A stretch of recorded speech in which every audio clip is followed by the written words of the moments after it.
اس نے دوپٹہ دیکھا تو نزدیک جا کر جھاڑی میں جھانکا۔ اسے وہاں مائرہ اوندھے منہ گری نظر آئی، جس کا لباس پھٹ گیا تھا۔ اس شخص نے پولیس کو اطلاع کی۔ پولیس وہاں پہنچ گئی۔ اس شخص نے رہنمائی کی کہ یہ لڑکی اکثر اسٹیشنری کی دکان کے سامنے سے گزرتی تھی، کبھی کبھی دکان سے خریداری بھی کرتی تھی، اور یہ فلاں صاحب کی بیٹی ہے۔ اطلاع دینے والے شخص کا نام واجد تھا، جس کی چچا سے دعا سلام بھی تھی۔ یہ کتابوں کی دکان میں سیلس مین کے طور پر ملازم تھا اور چچا کا پڑوسی بھی تھا۔ اسی نے ان کا نمبر پولیس کو دیا۔ یوں انہوں نے فون کر کے اطلاع کر دی۔ خالہ کا یہ حال کہ ہوش آیا تو پتھر کی مورت بن گئی۔ ہم بھی کافی دنوں تک صدمے سے نڈھال رہے تھے۔ ہم خالہ کو گھر لے کر آئے کہ اب وہ اکیلے وہاں رہنے کے قابل ڈیڑھ ماہ نہیں بعد تھی۔ جب اپنے گھر جانے لگیں، امی نے مجھے یہ کہہ کر ساتھ کر دیا کہ کچھ دن تم ان کے پاس رہو گی، ورنہ وہ مائرہ کے لیے رو رو کر جان دے دیں گی۔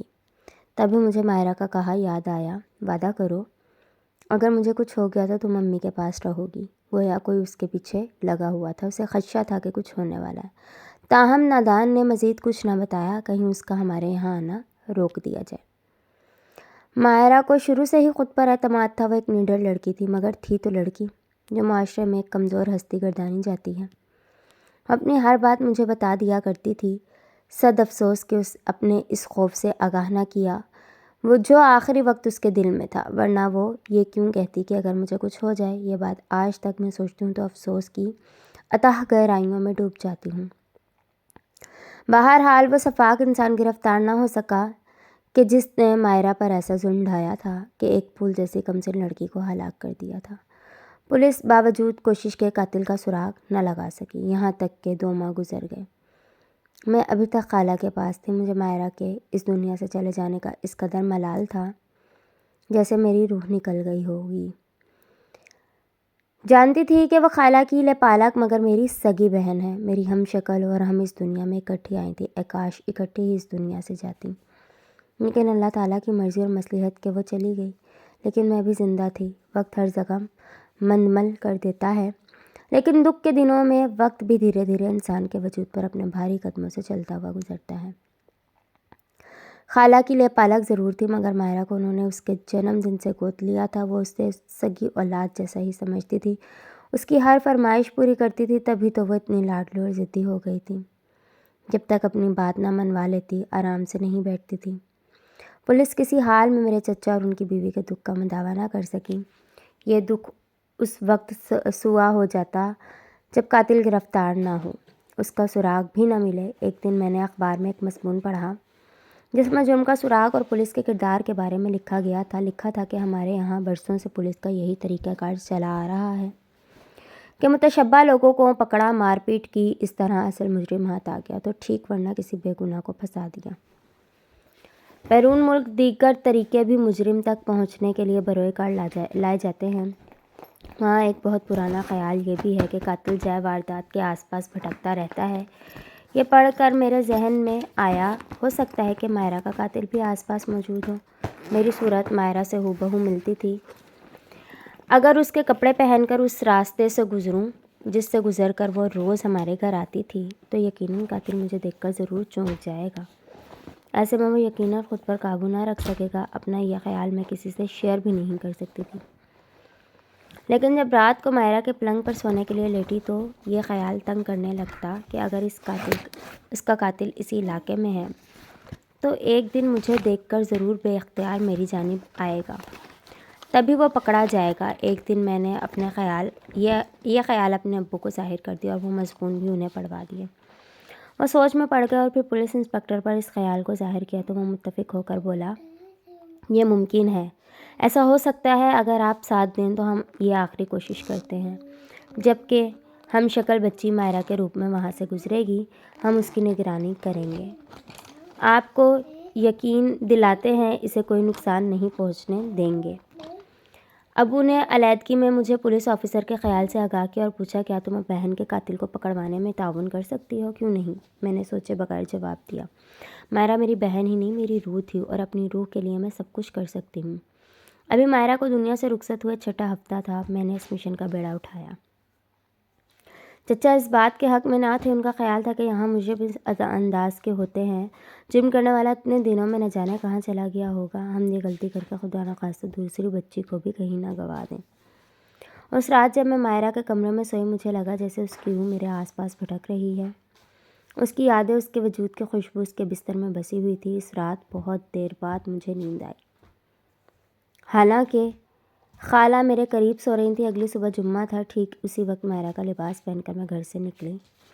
مجھے لگا جیسے میں خود مائرہ ہوں اور اس کی روح مجھ میں سما گئی ہے۔ میں نے خود کو آئینے میں دیکھا، اس کی طرح بال بنا کر بالکل مائرہ کا پر تو لگ رہی تھی، کوئی نہیں پہچان سکتا تھا کہ سائرہ ہوں، مائرہ نہیں۔ گھر سے نکلتے ہی محسوس ہوا جیسے میرا ذہن میرے قابو میں نہیں ہے، قدم بے اختیار ادھر اٹھ رہے تھے جدھر سے گزر کر وہ گئی تھی، اور جھاڑیوں تک پہنچ کر اس کا دوپٹہ الجھ گیا تھا۔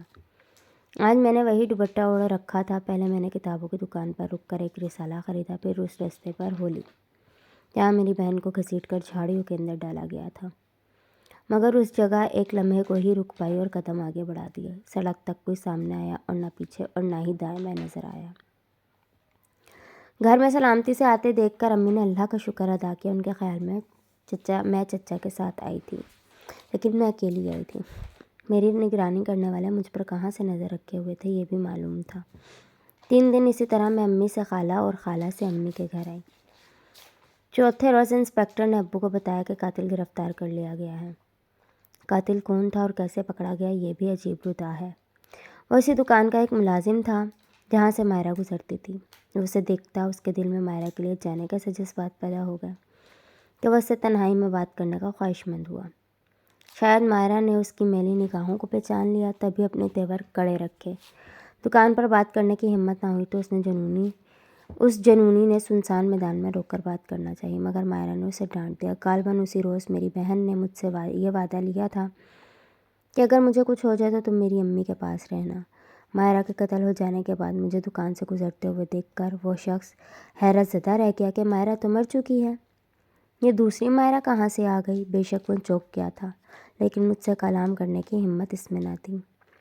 چوتھے روز جب میں نے دکان میں جا کر رسالہ خریدا تب اس سے نہ رہا گیا، کیونکہ میری آواز بالکل میری جڑواں بہن جیسی تھی۔ وہ تیزی سے دکان سے باہر نکل گیا اور لمبے لمبے ڈگ بھرتا جھاڑی کی اوٹ میں جا کر ٹھہر گیا۔